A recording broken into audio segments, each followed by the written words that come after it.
Welcome to the United States of America. Next. Your name, please. Après être sorti en France en novembre dernier, le film The Immigrant a finalement traversé l'Amérique où il se retrouve sur grand écran. Le pitch donc, 1921, Eva et sa sœur Magda quittent leur Pologne natale pour la terre promise, New York. Arrivée à Ellis Island, Magda, atteinte de tuberculose, est placée en quarantaine. Eva, seule et désemparée, tombe dans les filets de Bruno, un souteneur sans scrupules. Et Marion Cotillard de se sentir proche de son personnage d'Eva.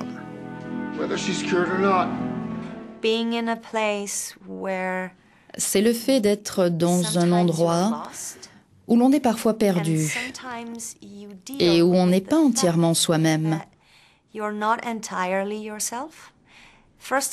Tout d'abord parce qu'on ne peut pas s'exprimer comme on le pourrait dans sa propre langue.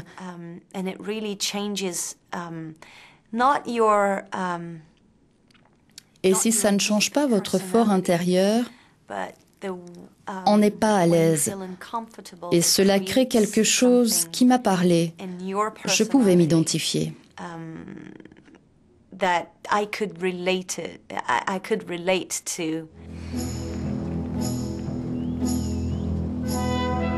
Pour sauver sa sœur, Eva est prête à tous les sacrifices et se livre résignée à la prostitution.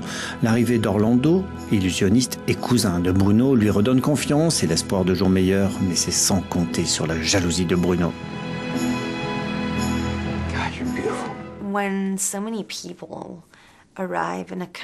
Quand tant de monde arrive dans un pays, ceux qui sont déjà là pensent qu'ils vont pouvoir manipuler certains de ces nouveaux arrivants et qu'ils vont en tirer quelque chose parce qu'ils ont besoin d'aide. Il leur faut de quoi vivre, de quoi survivre.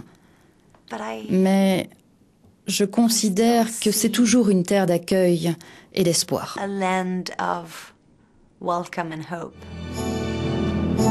La critique et le public français avaient réservé un accueil mitigé à ce mélodrame réalisé par James Gray.